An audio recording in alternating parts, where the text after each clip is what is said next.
Haleluya. Engkau yang layak terima segala pujian dan hormat kami. Engkau yang layak terima segala penyembahan dan syukur kami Tuhan. Terpujilah namamu.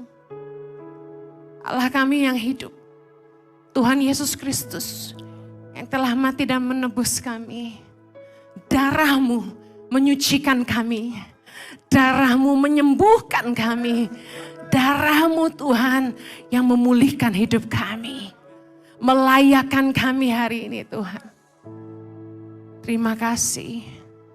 Biarlah hidup kami disucikan oleh darahmu. Biarlah kami kudus karena Engkau Allah yang kudus. Terima kasih Tuhan. Berkati umat-Mu hari ini. Berbicaralah lewat kebenaran firman-Mu. Mengubahkan cara pikir kami. Membaharui akal budi kami. Mengubahkan hati kami Tuhan. Bekerjalah sebebas-bebasnya di tengah-tengah kami. Engkau yang tidak terbatas. Roh Kudus, kami butuh kuasa-Mu. Kami butuh kasih-Mu Tuhan. Tolong hamba-Mu karena sungguh tanpa Engkau hamba tidak mampu. Menyerahkan setiap perkataan hamba-Mu. Dan menit-menit ke depan ke dalam pimpinan Roh Kudus punya. Biar hanya Kristus yang selalu dipermuliakan dalam hidup kami. Yang siap diberkati Tuhan, sama-sama kita katakan amin, amin, amin. Silakan duduk kembali, puji nama Tuhan. Shalom, apa kabar? Puji nama Tuhan, Tuhan kita baik, amin. Sebelumnya saya ingin menyapa jemaat yang saat ini mengikuti ibadah streaming live online. Tuhan memberkati Anda juga. Dan terima kasih buat kerja sama jemaat yang mau pakai masker dan mencuci tangannya di pintu ibadah, ruang ibadah tadi. Terima kasih juga buat tim Care IC yang gercep ya. Baru semalam saya info 9.30 bahwa sebaiknya kita berjaga-jaga. Ya, kita tidak perlu takut dengan wabah yang ada saat ini, tapi kita harus waspada. Amen. Berdoa dan berjaga-jaga, amen. Dan kalau tidak banyak keperluan, mungkin hindari terlalu banyak pergi ke tempat umum, khususnya yang rame, ya. Mungkin jangan ke konser-konser dulu, ya. Jaga anak-anak kita juga. Kita bertanggung jawab menjaga diri kita sendiri dan keluarga kita dan orang-orang di sekitar kita, amen. Hari ini saya akan khotbah tentang sumber kebahagiaan. Warren Buffett berkata begini, the happiest people do not necessarily have the best things. They simply appreciate the things they have. Yang artinya, orang yang paling bahagia tidak selalu memiliki segala sesuatu yang terbaik. Tapi mereka menghargai segala sesuatu yang mereka miliki. Saya kutip perkataan Warren Buffett sebagai salah satu orang terkaya di dunia. Karena banyak dari kita yang berpikir bahwa kekayaan adalah sumber kebahagiaan. Apa kata orang yang terkaya di dunia ini? Orang yang bahagia tidak selalu memiliki yang terbaik. Tapi mereka mensyukuri, menghargai semua yang mereka miliki. Katakan amin. Orang-orang yang bahagia adalah mereka yang bisa mengucap syukur dalam segala keadaan. 1 Tesalonika 5 ayat 18 berkata, mengucap syukurlah dalam segala hal. Sebab itulah yang dikehendaki Allah di dalam Kristus Yesus bagi kamu. Saya belajar bahwa hidup akan lebih dinikmati kalau segala sesuatu disyukuri. Katakan amin. Waktu kita belum kaya, kita tetap bisa melewati itu. Betul enggak? Saya banyak melihat orang yang tidak kaya secara materi, rumah tangganya lebih rukun, lebih harmonis. Anak-anaknya jauh sekolahnya lebih sungguh-sungguh kebanyakan. Dibandingkan orang-orang kaya. Kenapa? Karena ketika kita kaya, kayaknya segala sesuatu jadi mudah. Anak-anak kita beroleh apapun yang mereka inginkan dengan lebih mudah. Kadang-kadang kurang mensyukuri. Sekolah pun jebol-jebol terus nilainya. Tapi ketika Ada anak-anak yang tahu orang tuanya harus bekerja keras untuk bisa membiayai sekolah mereka. Mereka nggak sedikit yang bekerja untuk mencari biaya kuliah sendiri. Dan bahkan banyak mereka yang bisa dapat beasiswa karena ngerti orang tuanya nggak mampu. Jadi saya mau bilang gini, hidup ini kebahagiaan tidak bisa diukur dari miskin kaya. Tapi bagaimana kita mensyukuri semua yang ada. Apa sumber kebahagiaan di hidup Anda? Kata orang, nggak mungkin bahagia kalau nggak kaya. Bohong, orang bisa bahagia tanpa kaya. Pengkhotbah 10 ayat 19 kita baca sama-sama. Untuk tertawa, orang menghidangkan makanan. Anggur meriangkan hidup. Dan uang memungkinkan semuanya itu. Yang setuju bilang amin. Untuk berpesta dan bersuka cita, bahkan untuk melepas stres, orang biasanya tuh makan-makan. Siapa di sini yang kalau stres makan banyak? Gini pada gini. Dan beberapa orang minum anggur. Kalau stres minum. Ada orang yang pura-pura stres minum karena doyan minum. Dan firman Tuhan berkata, uang memungkinkan semuanya itu. Kita nggak usah munafik, kita hidup butuh uang. Pendeta juga butuh uang. Pada kenyataannya, uang menjadi penentu kebahagiaan bagi hidup banyak orang. Orang miskin pasti sengsara. Orang kalau nggak punya uang pasti menderita. Firman Tuhan berkata dalam Amsal 10 ayat 15. Kota yang kuat bagi orang kaya ialah hartanya. Tetapi yang menjadi kebinasaan bagi orang melarat ialah kemiskinan. Suatu hari saya punya staf di Joyce Meyer Ministry Indonesia di mana saya bekerja. Staf saya ini bagus banget orangnya. Dan satu hari papahnya sakit. Dan ternyata papahnya dirawat di rumah sakit kelas 3. Saya nggak nyangka juga sih karena cici dari staf saya ini pengusaha. Kok bisa papahnya cuma di kelas 3 gitu. Saya melihat pasien-pasien yang dirawat di rumah sakit kelas 3 jujur sangat tidak nyaman ya. Tidak semua perawat itu memperlakukan pasien di kelas 3 dengan baik. Saya pernah ngomong, di Indonesia ini kalau nggak punya uang, orang miskin kayaknya mati. Maaf ya, kayaknya terlalu kasar, tetapi kenyataannya saya banyak lihat orang yang susah itu di Indonesia ini untuk mendapatkan perawatan medis yang baik itu sangat jarang, bukan tidak ada.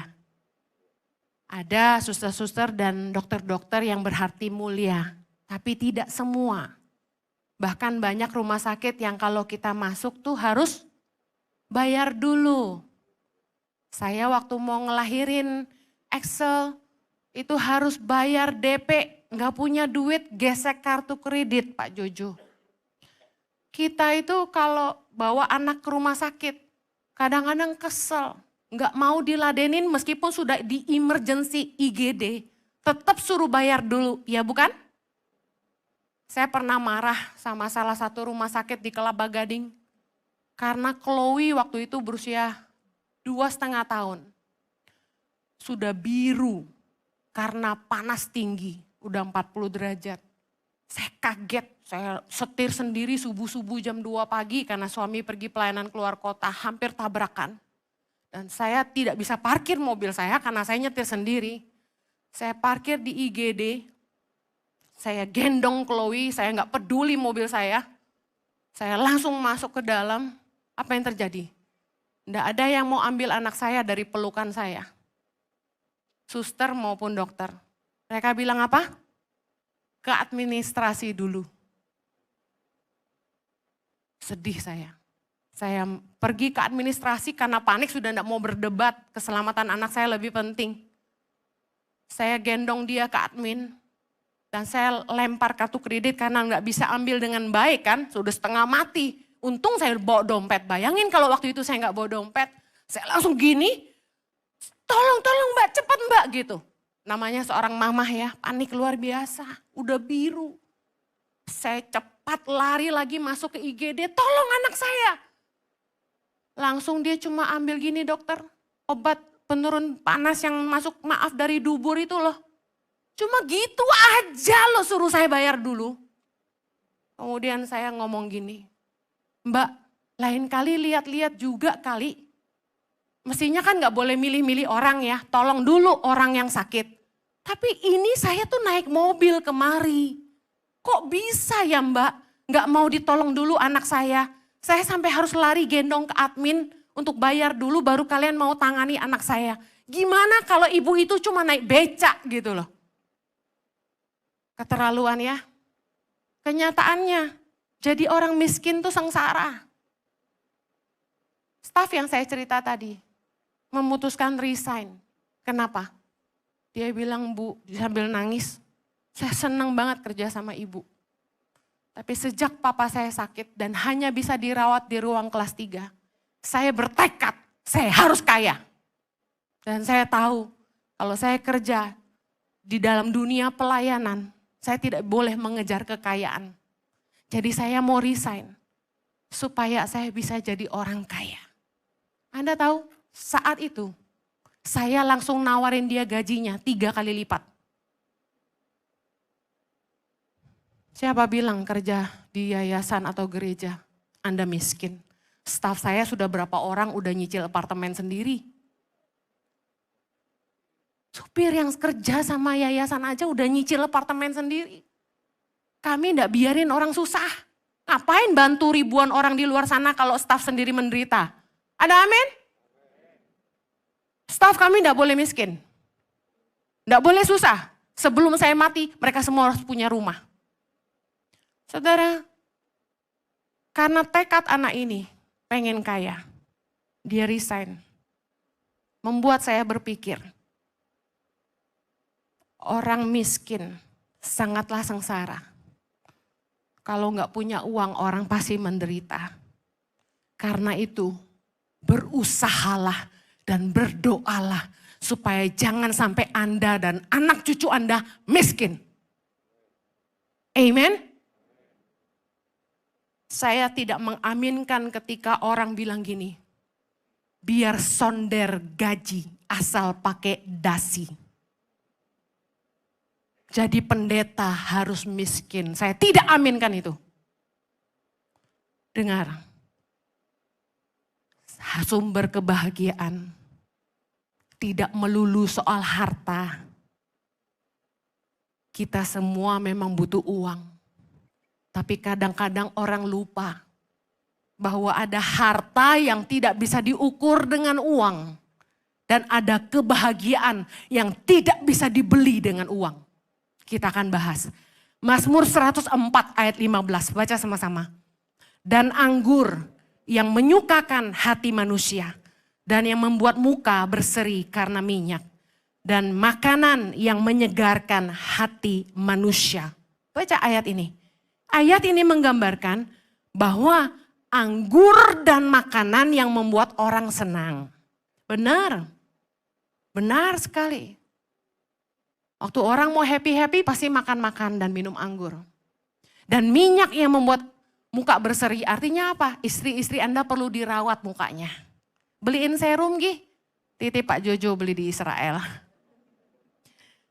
Ayat ini menggambarkan bahwa anggur dan makanan dan minyak itu penting di hidup kita. Dan semuanya itu butuh apa?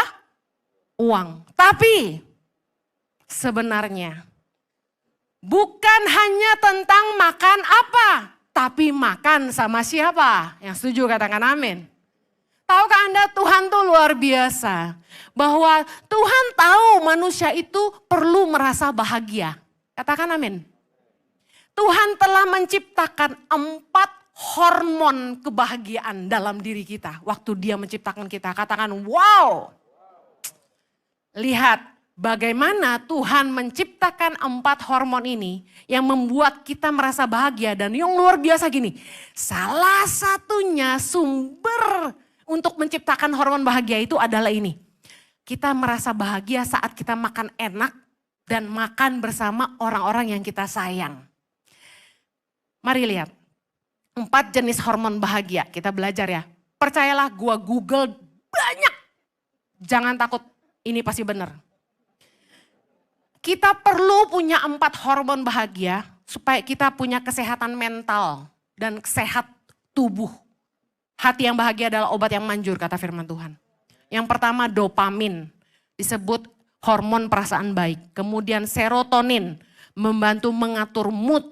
Kemudian oksitosin, disebut hormon cinta. Kemudian yang keempat, endorfin.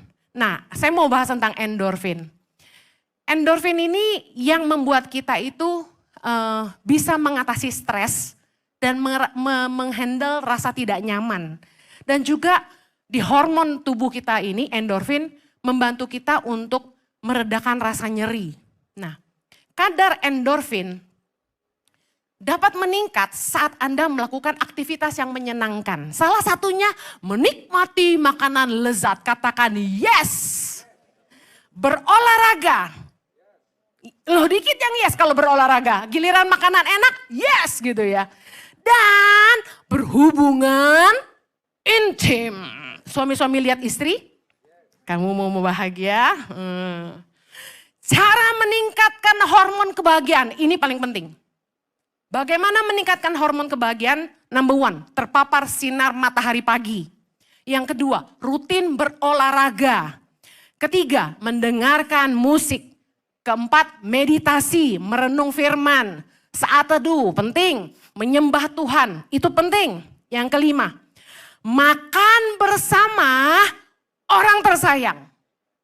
Wow, kenikmatan yang kamu rasakan saat menyantap makanan lezat dapat memicu pelepasan hormon dopamin dan endorfin. Tak hanya itu, menyiapkan makanan lalu berbagi makanan bersama orang yang kita sayang bisa meningkatkan kadar oksitosin. Mama-mama, masak buat anak-anak dan suami membuat happy. Dan ketika kita makan bersama itu juga bikin happy. Makanya penting keluarga-keluarga minimal sehari harus makan sama-sama. Mau makan pagi boleh, makan siang boleh, makan malam boleh. Minimal sehari sekali, makan sama-sama. Dan kalau mau bahagia, Anda harus makan sama orang-orang yang Anda sayang. Nah, ada beberapa makanan yang juga bisa berdampak untuk menambah hormon kebahagiaan. Salah satunya makanan pedas, yogurt, kacang-kacangan, telur, dan lain-lain. Oke, ini yang saya mau tekanin. Bahwa luar biasa sekali firman Tuhan. Anggur menyukakan hati manusia, makanan yang menyegarkan hati manusia. Ternyata benar. Hormon kebahagiaan meningkat ketika kita makan enak. Nah, tadi saya bilang sebenarnya bukan tentang makan apa, tapi makan dengan siapa. Makan dengan orang-orang yang kita sayang membuat hormon bahagia meningkat. Katakan amin. Nah, ada yang lebih keren lagi. Ini bapak-bapak pasti senang sekali. Detik.com menuliskan, efek bahagia, makan bareng teman sama seperti bercinta. Wow, ini cewek dulu ya, ini cewek. Makan siang bersama teman ternyata memiliki efek yang sama ketika sedang berhubungan seks. Sebuah studi di Amerika mengungkapkan saat bersama teman-temannya, wanita akan melepaskan oksitosin, hormon yang sama yang membantu seseorang meraih orgasme saat bercinta. Makanya gak heran ibu-ibu tuh sering ngumpul-ngumpul makan-makan arisan. Ternyata itu membuat mereka bahagia. Nah bapak-bapak jangan marah. Kenapa? Karena gini, perempuan sehari katanya perlu melepaskan berapa puluh ribu kata? 20 ribu? 25 ribu? Tergantung istrimu cerewet apa enggak. Nah bayangin. Ketika dia sudah melepaskan semua kata-kata itu, Anda di rumah tuh sejahtera. Jadi Anda bilang gini sama istrimu, kamu harus cari teman, kamu harus cari teman, yes. Ayo tepuk istrinya, kamu harus cari teman. Teman sumber bahagia. Makanya kenapa cewek-cewek lebih senang makan sama teman-teman daripada berhubungan seks. Kenapa? Ayo. Karena kalau makan dia senang. Tapi buat berhubungan seks dia harus nyenengin suaminya. Itu. Alkitabiah ya, luar biasa. Secara ilmu pengetahuan dan medis, firman Tuhan ini dibuktikan benar. Tapi saya mau bilang ini. Eating with good friends makes you happier than eating good food. Makan dengan teman-teman yang baik itu membuat Anda jauh lebih bahagia dari sekedar makan makanan enak. Karena kita perlu hubungan tuh menyembuhkan. Nah, uang bisa membeli makanan dan anggur. Tapi harta yang gak bisa diukur dengan uang dan kebahagiaan yang tidak bisa dibeli dengan uang adalah pertama, persahabatan yang tulus. Hubungan yang tulus. Percuma makan enak kalau dikelilingi sama orang-orang tamak. Amsal 19 ayat 4 kita baca. Kekayaan menambah banyak sahabat, tetapi orang miskin ditinggalkan sahabatnya. Ayat 7. Orang miskin dibenci oleh semua saudaranya, apalagi sahabat-sahabatnya. Mereka menjauhi dia. Ia mengejar mereka, memanggil mereka, tetapi mereka tidak ada lagi. Bukankah masa sulit yang menunjukkan siapa sahabat kita yang sesungguhnya? Nah, ini yang gak bisa dibeli dengan uang.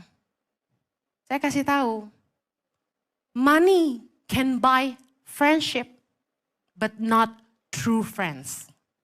Saya ulangi, uang bisa membeli teman, tapi tidak teman baik, teman yang baik. Teman yang real, yang sesungguhnya mengasihi kita adalah mereka yang tidak bisa dibeli dengan uang. Mereka hadir di masa-masa kita kere, di masa-masa kita susah, kita ada di bawah. Itulah teman-teman yang sesungguhnya. Amsal 17 ayat 17 berkata, seorang sahabat menaruh kasih setiap waktu dan menjadi seorang saudara dalam kesukaran. Jadi jangan cuma berteman sama orang yang mau jadi teman Anda karena Anda berduit.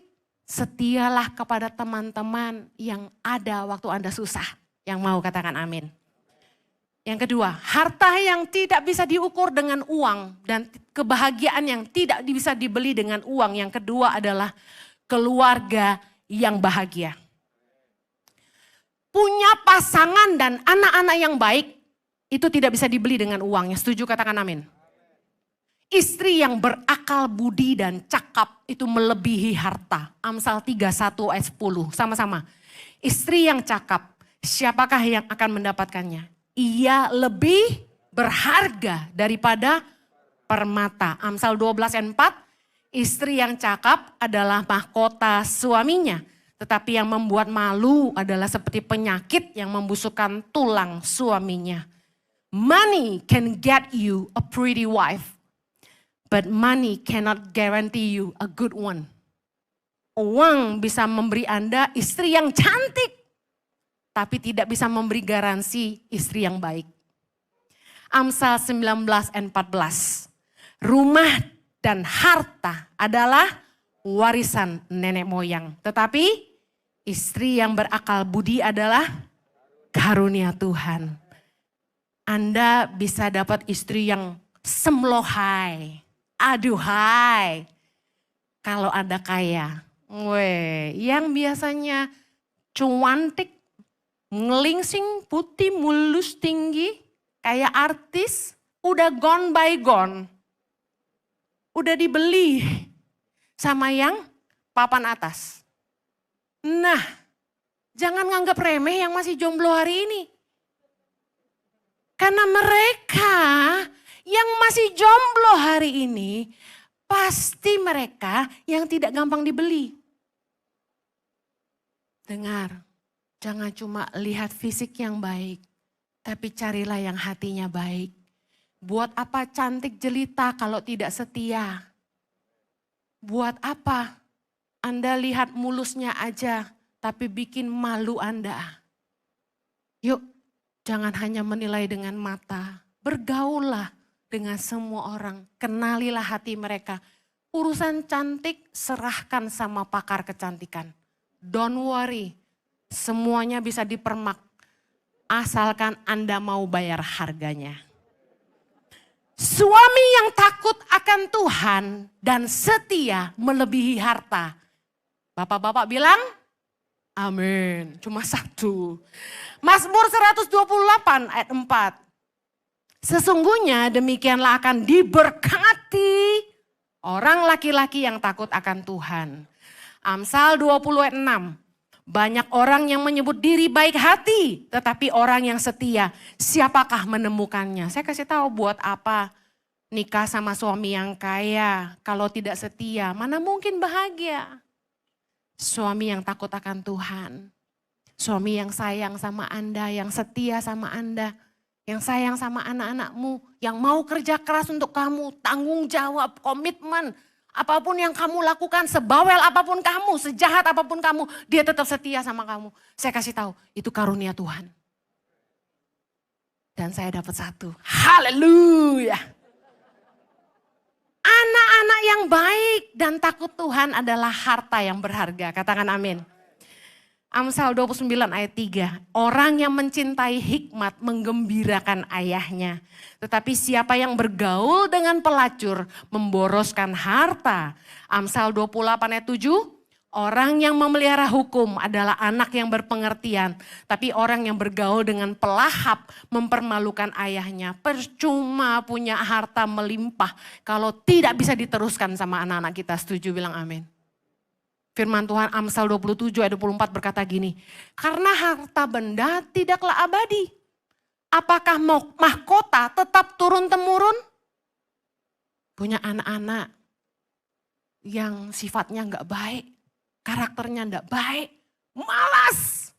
Enggak peduli Anda kaya apa. Satu hari Anda enggak ada, semuanya habis juga. Makanya harta terbaik itu anak-anak yang baik. Anak-anak yang takut Tuhan, anak-anak yang hormat sama kita. Katakan amin. Harta yang tidak bisa diukur dengan uang dan kebahagiaan yang tidak bisa dibeli dengan uang. Yang ketiga, karunia menikmati hidup. Pengkhotbah 6 ayat yang kedua. Baca sama-sama. Orang yang dikaruniai Allah kekayaan, harta benda dan kemuliaan. Sehingga ia tak kekurangan suatu pun yang diingininya. Tetapi orang itu tidak dikaruniai kuasa oleh Allah untuk menikmatinya, melainkan orang lain yang menikmatinya. Inilah kesia-siaan dan penderitaan yang pahit. Kuasa menikmati hidup adalah karunia Tuhan. Saya kasih contoh. Ingat, kita kaya, belum tentu kita bisa rasa. Kuasa merasa itu dari Tuhan. Ingat waktu pandemi, apa yang terjadi? Salah satu gejala pandemi, kehilangan indera perasa. Anda bisa merasakan makanan enak? Waktu Anda flu, batuk, apakah Anda bisa merasakan makanan enak? Yang ada kita hilang nafsu makan, benar? Waktu saya kena COVID, saya nggak bisa rasa apapun kecuali rasa manis. Sementara itu rasa yang saya paling kurang suka. Jadi saya tidak suka minuman manis. Saya minum kopi pahit.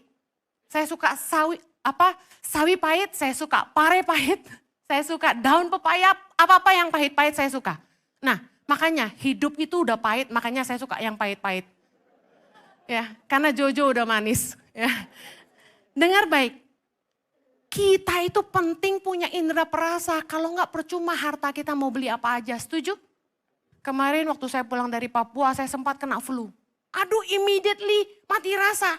Lidah saya nggak bisa rasa, padahal saat itu ada yang kirim durian musangking ke rumah. Haleluya. Bahkan ada durian apa tuh? Yang selain musangking, yang warnanya oranye banget tuh.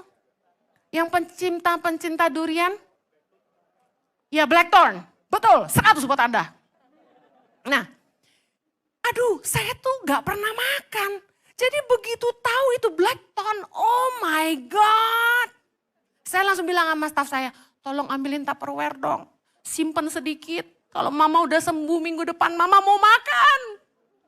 Saya suka durian banget kan. Tapi kan Dermaster bilang gak boleh karena diet kan. Nyolong makan 2 biji gak apa-apa lah. Nah saudara tahu, makanan enak dan mahal di depan mata. Blackton dan Musangking mahal bukan? Percuma kalau gak bisa rasa. Gigit jari aja. Nasi goreng kambing kebon sirih. Ada yang kirim ke rumah. Kok kamu tahu sih saya suka? Makasih loh. Tapi lagi gak bisa rasa. Semuanya sia-sia. Saya mau kasih tahu, uangmu bisa beli makanan enak. Tapi rasa enak itu datang dari Allah. Uangmu bisa beli ranjang yang mahal. Tapi tidur nyenyak itu dari Tuhan. Tuhanlah yang memberikan kita tidur nyenyak. Kejadian 2:21, Tuhan membuat Adam tidur nyenyak. Ingat? Dan banyak ayat bagaimana Tuhan membuat manusia tertidur nyenyak. Nah saya mau baca Pengkhotbah 5 ayat 11. Baca sama-sama. Enak tidurnya orang yang bekerja.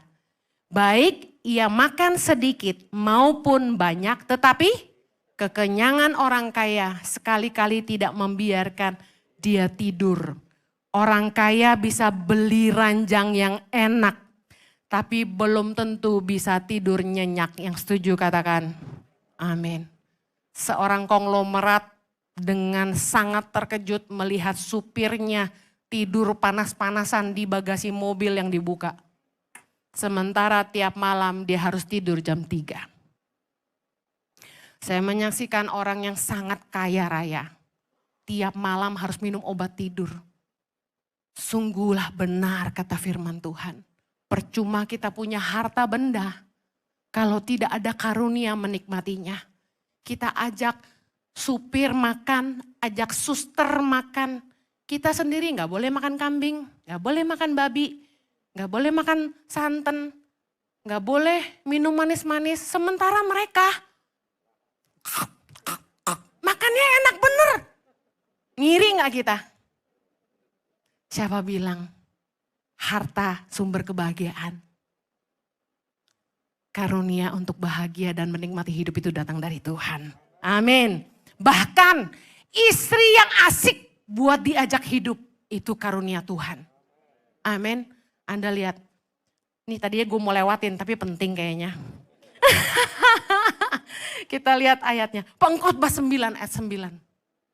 Nikmatilah hidup dengan istri yang kau kasihi seumur hidupmu yang sia-sia. Yang dikaruniakan Tuhan kepadamu. Saya kasih tahu.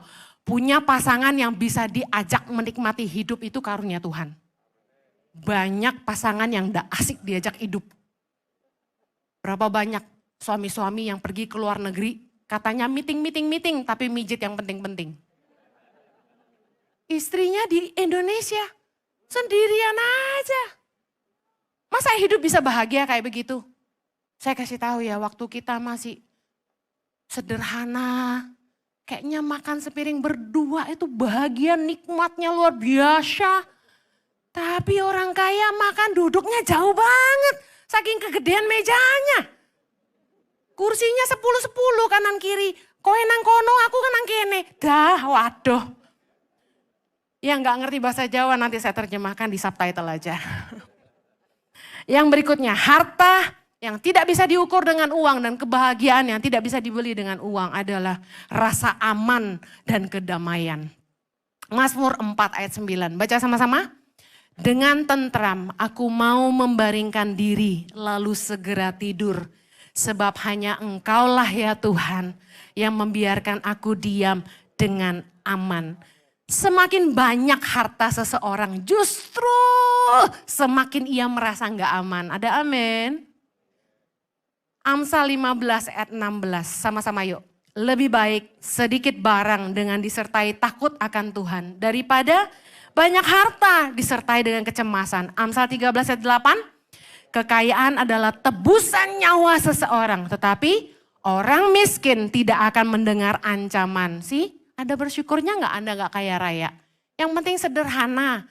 Mau makan cukup, mau sekolah cukup, bisa bayar BPJS, ada amin? Dengar baik, orang kaya aja banyak satpamnya, menandakan rasa aman gak bisa dibeli dengan uang. Yang terakhir, harta yang tidak bisa diukur dengan uang dan kebahagiaan yang gak bisa dibeli dengan uang adalah hikmat, kepandaian, takut akan Tuhan, dan perlindungan Tuhan. Yesaya 33 ayat 6, sama-sama yuk.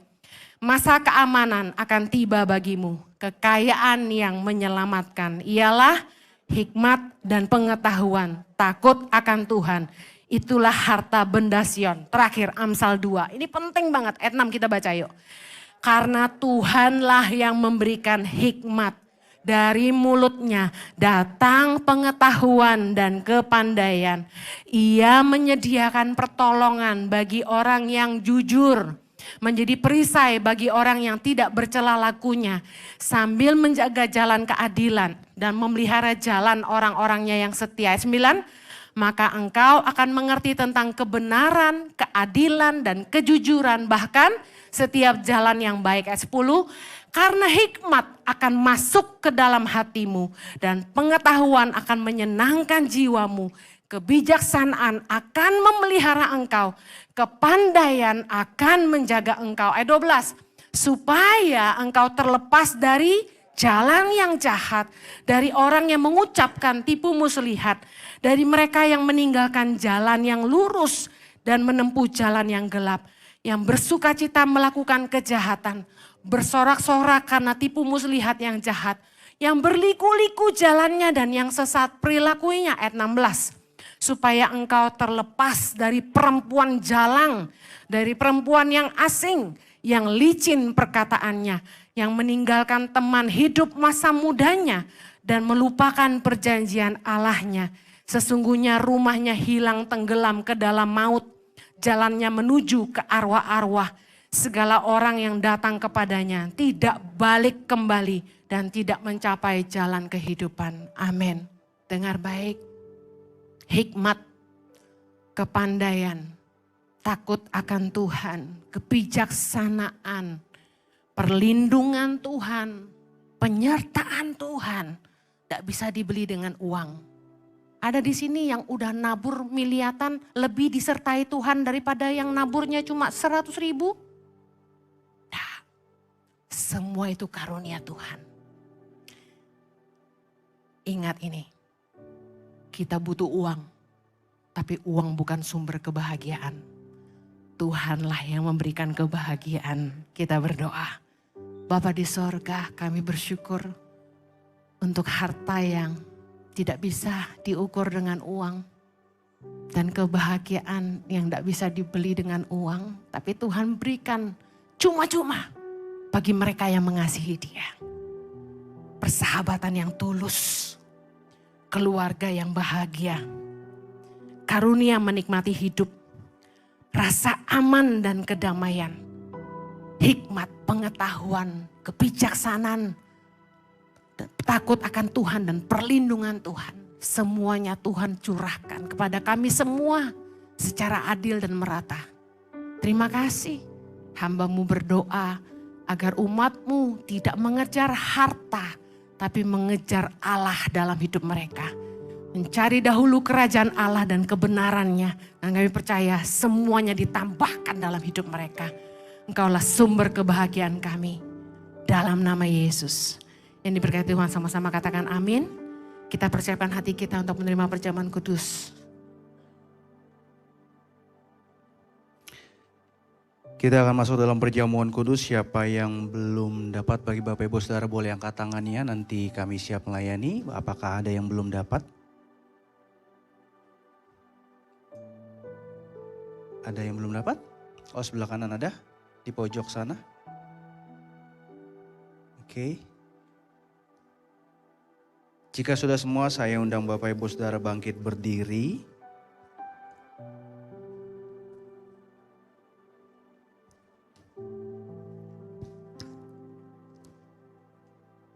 Dan boleh dibaca dulu untuk ayat yang tertulis dalam roti Bapak Ibu Saudara.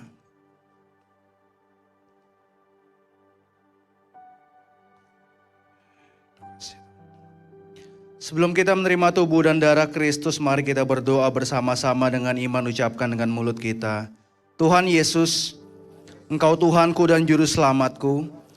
Ampunilah dosa-dosa dan kesalahanku akibat perbuatan, ucapan, dan pikiranku. Layakkanlah diriku untuk menerima tubuh dan darah-Mu. Amin. Bukankah cawan pengucapan syukur adalah persekutuan dengan darah Kristus? Bukankah roti yang kita pecah-pecahkan adalah persekutuan dengan tubuh Kristus? Sebab apa yang telah kuteruskan kepadamu telah kuterima dari Tuhan, yaitu bahwa Tuhan Yesus pada malam waktu Ia diserahkan, Ia mengambil roti dan sesudah itu Ia mengucapkan syukur atasnya. Ia memecah-mecahkannya dan berkata, "Inilah tubuhku yang diserahkan bagi kamu. Perbuatlah ini menjadi peringatan akan aku." Mari kita angkat roti tinggi-tinggi, kita berdoa bersama-sama, ucapkan dengan mulut kita. Terima kasih Tuhan Yesus, Engkau sudah menebus kami dan membawa kami ke dalam terang-Mu yang ajaib, yang menjadikanku warga kerajaan Allah, berhak menerima segala janji dan berkat-berkat Allah. Terima kasih Tuhan Yesus, karena melalui tubuh-Mu yang terpecah, mengubah sifat dan karakterku, hidupku, keluargaku, perkataanku, masa depanku diperbaharui. Aku dibebaskan dari segala malapetaka dan mara bahaya di dalam nama Yesus Kristus. Inilah tubuh Kristus yang terpecah. Mari kita makan bersama-sama.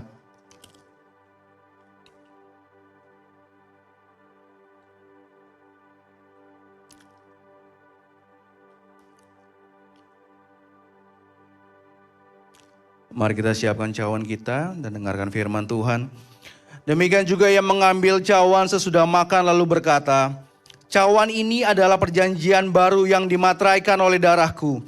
Perbuatlah ini setiap kali kamu meminumnya menjadi peringatan akan aku. Sebab setiap kamu makan roti ini dan minum cawan ini, kamu memberitakan kematian Tuhan sampai Ia datang." Mari kita angkat cawan ini tinggi-tinggi, dengan iman kita berdoa, ucapkan dengan mulut kita. Terima kasih Tuhan Yesus atas penebusan-Mu di atas kayu salib. Aku dan keluargaku dilepaskan dari segala kutuk. Terima kasih Tuhan Yesus buat darah-Mu yang tertumpah. Bilur-bilur-Mu menyembuhkanku dari berbagai macam sakit penyakit akibat dosa, virus, kuman, bakteri, serangan roh jahat. Aku tidak terkena kanker, tumor, leukemia, dan pendarahan. Aku tidak akan kena stroke, dirawat di ruang ICU, jantungku, paru-paruku, ginjalku, liverku, lambungku semuanya sehat. Segala kelemahan tubuhku, penderitaanku, semua sakit penyakitku sudah diselesaikan di atas kayu salib. Kuasa kegelapan sudah dihancurkan. Hipnotis, santet, tenung, guna-guna tidak dapat mengenaiku. Hidupku dipagari Tuhan. Hidupku ada dalam kelimpahan, tidak akan kekurangan. Setiap hari berjalan dalam mujizat Tuhan, mengalami terobosan, meraih janji Tuhan. Di dalam nama Yesus Kristus, inilah darah Kristus. Mari kita minum bersama-sama.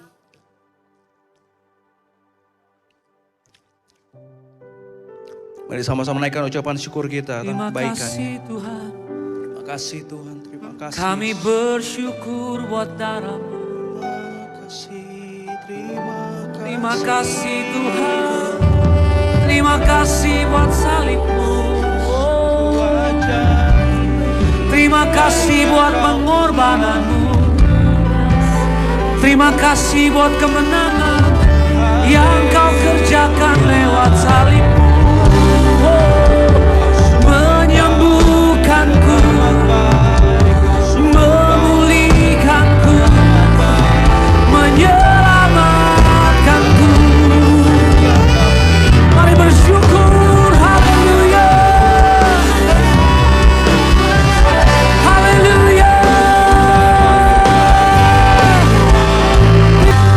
Kami sungguh mengucap syukur buat setiap apa yang Tuhan buat dalam kehidupan kami. Pengorbanan-Mu menyelamatkan kami, dan itu alasan kami ada sebagaimana ada kami hari ini. Kami sungguh mengucap syukur buat setiap karya-Mu yang sungguh luar biasa dalam kehidupan kami. Kami terima setiap janji-Mu akan terjadi dalam kehidupan kami, bahkan sudah terjadi di dalam kehidupan kami. Terima kasih Bapa, dan kami percaya bahwa kekuatan, kuasa, darah, dan tubuh-Mu yang terpecah menjadi kekuatan bagi kami mengerjakan setiap apa yang Tuhan mau kami kerjakan. Biar hidup kami mempermuliakan nama-Mu. Di dalam nama Yesus Kristus sama-sama kita katakan amin. Bapak Ibu saya silakan duduk kembali. Senin 26 Agustus 2024, Yayasan Tangan Pengharapan meresmikan gedung baru yang menjadi kantor pusat Tangan Pengharapan dan asrama pria sekolah berasrama di Jakarta. Dipimpin langsung oleh pendiri Yayasan Tangan Pengharapan Ibu Heni Kristianus dan Ketua Yayasan Bapak Yohanes Kristianus, kami meresmikan gedung baru dengan pemotongan pita.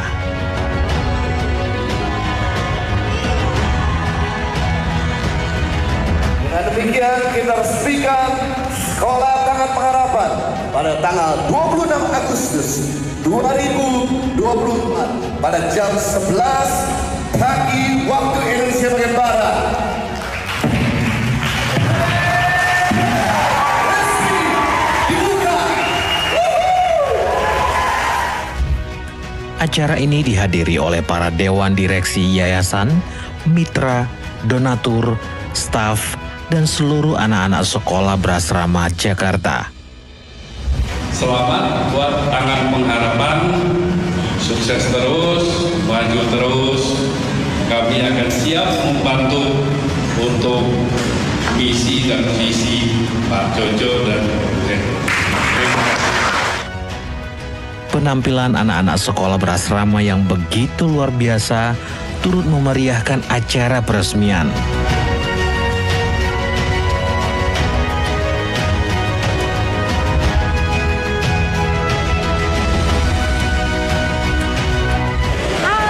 Jadi kita ada di acara peresmian Sekolah Berasrama Jakarta dan sekarang kita mau makan siang. Selamat makan.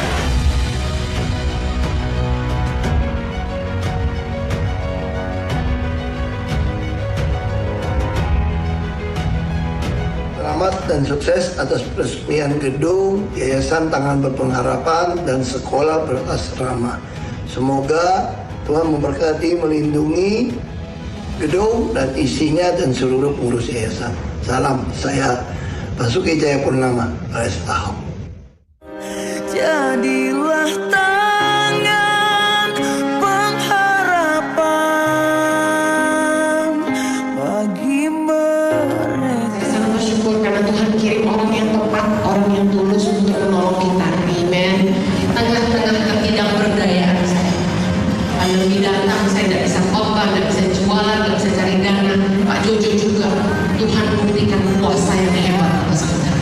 Amen. Justru di masa pandemi lah, kita bangun 8 sekolah berasrama untuk Indonesia.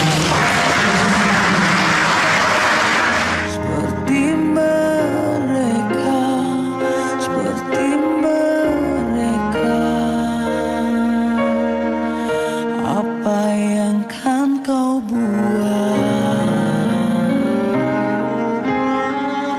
Terima kasih kepada para partners dan donatur yang telah setia mendukung kami untuk terus menjalankan visi misi kami, mewujudkan generasi dan masyarakat yang beriman, cerdas, dan berkarakter untuk mensejahterakan bangsa. Dengan diresmikannya gedung baru ini, kami berharap dapat semakin memperkuat komitmen kami untuk memberikan pendidikan yang berkualitas dan dukungan yang tulus bagi generasi muda Indonesia.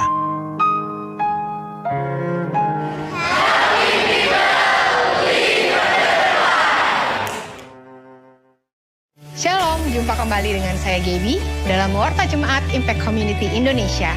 Bagi para jemaat yang baru pertama kali hadir, welcome to our family. Gereja ICI memiliki komunitas sel yang disebut Impact Family. Silahkan kunjungi booth-nya di lobi gereja dan daftarkan diri Anda. Impact Family dibagi berdasarkan segmen usia, status single atau menikah, dan Anda bisa mengikutinya baik melalui Zoom online maupun onsite. Kami mengundang Bapak Ibu Saudara yang sudah memasuki Golden Age atau usia senja untuk bisa mengikuti ibadah Impact Senior. Ibadah akan diadakan secara onsite di hari Kamis 19 September 2024 pukul 11.00 waktu Indonesia Barat bertempat di MOI lantai P3. Ikuti rangkaian 60-minute worship roadshow pada tanggal 27 September di Yogyakarta yang disertai Impact Family Gathering. Untuk mengikuti Impact Family Gathering, silahkan daftarkan diri Anda dan juga 19 sampai 20 Oktober di New Zealand dan 26 sampai 27 Oktober di Sydney, Australia. Ajak teman-teman dan saudara sekalian bersama-sama dalam 60 Minute Roadshow ini. Akan diadakan baptisan air di tanggal 28 September 2024. Bagi Anda yang rindu dibaptis, silahkan daftarkan diri Anda. Ikuti Bible Study yang diadakan setiap Sabtu di minggu pertama dan ketiga, jam 9 pagi via Zoom. Jangan sampai terlewatkan, akan diadakan penyerahan anak pada hari Minggu, 15 September di ibadah ketiga. Untuk info lebih lanjut, silahkan hubungi call center kami. Mari bergabung dalam life-changing Holy Land Journey ke Mesir, Israel, dan Yordania, dan Petra pada tanggal 17 sampai 28 Februari 2025 bersama Pastor Yohanes Kristianus dan Pastor Henny Kristianus. Segera daftarkan diri Anda. Jangan lupa cek siap koleksi dari official merchandise Positive by YTP dan batik tangan pengharapan. Khusus tanggal 9 September akan ada diskon 10%. Jangan sampai ketinggalan. Anda bisa langsung datang ke store merchandise di depan yang dibuka setiap hari Selasa sampai dengan Minggu, atau Anda bisa juga pesan melalui platform e-commerce kami. Seperti yang Anda tahu, seluruh keuntungannya dipakai untuk makanan bergizi dan pendidikan gratis anak-anak pedalaman. You buy means you donate. Dapatkan kabar terbaru dan segala kegiatan ICI dengan follow @impactcommunity.id di sosial media dan juga download ICI Apps di handphone Android dan iOS Anda. Demikian Warta Jemaat minggu ini. Tuhan Yesus memberkati. Sekali lagi yang diberkati Tuhan, bolehkan beri tepuk tangan bagi Tuhan. Amin. Kami ingin menyambut Bapak Ibu Saudara yang baru pertama kali hadir di Gereja Impact Community Indonesia. Selamat datang di keluarga besar Impact Community Indonesia. You are my family. You are my family. You are my family. You are my family. You are my family. Bagi Bapak Ibu Saudara yang baru pertama kali hadir, jangan lupa mampir booth di belakang. Nanti diberikan merchandise berupa notebook, segala informasi ada di sana. Kami mengundang untuk beribadah bersama dengan kami secara rutin setiap minggunya. Dan selanjutnya Bapak Ibu Saudara, bahwa ada himbauan sebagai bentuk antisipasi penyebaran virus cacar monyet. Ini agak nggak boleh dipisah ngomongnya, kalau ngomong pisah nggak enak. Jadi virus cacar monyet, kami mengimbau kepada seluruh jemaat Gereja Impact Community Indonesia hadir dalam ibadah onsite. Untuk menggunakan masker, mencuci tangan sebelum masuk ruang ibadah atau hand sanitizer yang ada, menghindari kontak langsung seperti jabat tangan demi kepentingan kita bersama. Dan selanjutnya kami mengundang Bapak Ibu Saudara yang ingin belajar bersama-sama present worship. Ada WL, ada musik, semua yang ada. Kami mengundang bisa bergabung bersama dengan kami 14 September. Sabtu ini jam 10 pagi di MOI lantai P3 dengan biaya investasi 150.000. Ini untuk biaya makanan dan snack yang ada, segera daftarkan. Dan malamnya ada 60 Minute Worship on-site spesial karena ada 3 WL bersama-sama, yaitu Yesus Abraham, Frankie Kuncoro, Maron Bolon, dan ICI Worship tentunya bersama kedua gembala kita, Pastor Henny dan Pastor Yohanes Kristianus. Jadi Bapak Ibu Saudara bisa hadir kalau di 60 Minute Worship-nya, bisa langsung datang tanpa bayar. Lalu selanjutnya penyerahan anak, Bapak Ibu Saudara yang ingin memberikan anaknya kepada Tuhan bisa mendaftarkan dirinya, diri anak-anaknya yang ada untuk minggu depan, Minggu 15 September, ibadah ketiga jam 12 siang.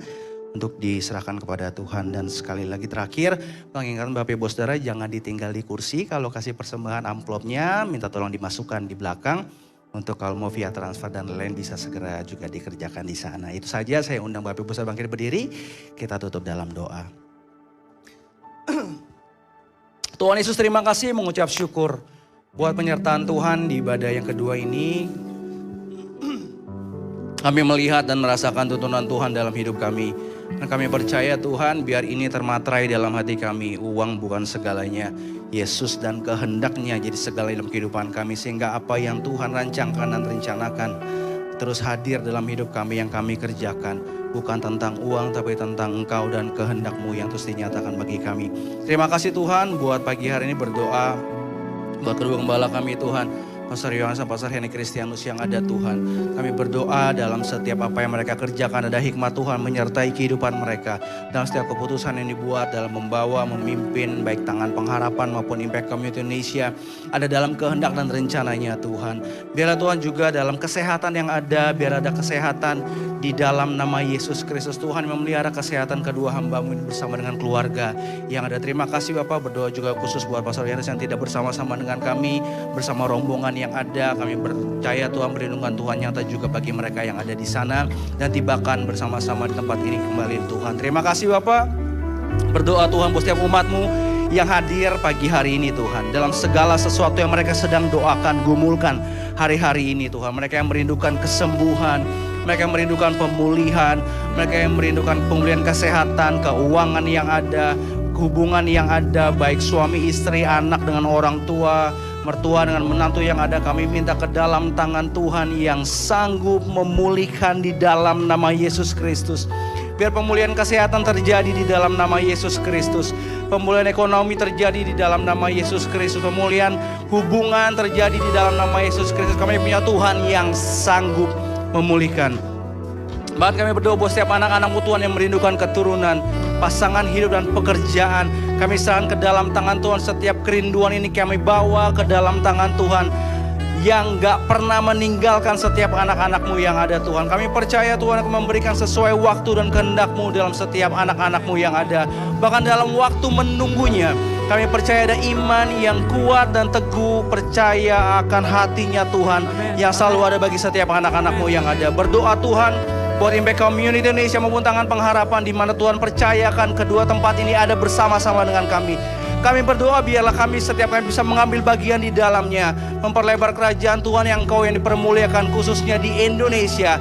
Dari ujung ke ujung pedalaman yang ada karya Tuhan yang dinyatakan melalui setiap kami, baik Tangan Pengharapan maupun Impact Community Indonesia. Terima kasih Bapak, terima kasih Tuhan. Kami berdoa juga Tuhan buat bangsa ini dari Sabang sampai Merauke Tuhan. Yang paling tinggi, paling rendah, setiap pemimpin-pemimpin yang ada Tuhan percayakan, kami serahkan dalam tangan Tuhan. Ada kedamaian di dalam nama Yesus Kristus. Berdoa Tuhan buat setiap rencana ke depan dengan pelantikan yang baru Tuhan, kami serahkan dalam tangan Tuhan. Ada damai sejahtera Tuhan, ada penyertaan Tuhan juga bagi setiap bangsa kami. Jauhkan dari keputusan yang tidak sesuai dengan Tuhan. Tuhan mampu menggagalkannya di dalam nama Yesus Kristus. Bahkan pilkada ke depan juga kami serahkan dalam tangan Tuhan. Ada campur tangan Tuhan di sana. Terima kasih Bapak, terima kasih Tuhan. Jika Tuhan menyertai kami sampai pagi hari ini tiba di sini dengan selamat menikmati kebaikan Tuhan, kami percaya Tuhan akan menyertai kehidupan kami waktu keluar dari tempat ini, menikmati waktu kami bersama keluarga kami dan lain-lain yang ada Tuhan. Biarlah Engkau terus ada bersama-sama dengan kami, dan kami akan taat menerima berkat daripada Tuhan. Kiranya diberkati Tuhan dalam setiap apa yang Kau kerjakan Tuhan, buat berhasil. Di mana langkahmu berada, di situ ada penyertaan Tuhan yang sempurna terus nyata buat hidupmu. Dalam setiap doa-doa yang Kau naikkan, ada kekuatan Tuhan menyertainya, ada jawaban Tuhan di sana. Terimalah berkat kasih Allah Bapa yang maha tinggi, kasih karunia Yesus Kristus anaknya yang tunggal, serta persekutuan yang manis dengan Roh Kudus menyertai hidupmu dan saya mulai saat ini sampai selama-lamanya. Hidupmu diberkati Tuhan, ada dalam kemuliaan, antara kemuliaan untuk mempermuliakan nama Tuhan, jadi berkat buat banyak orang di dalam nama Yesus Kristus. Sama-sama kita katakan amin. Selamat hari Minggu, Tuhan Yesus memberkati, hati-hati di jalan. Bapak Ibu Saudara silakan duduk sebentar.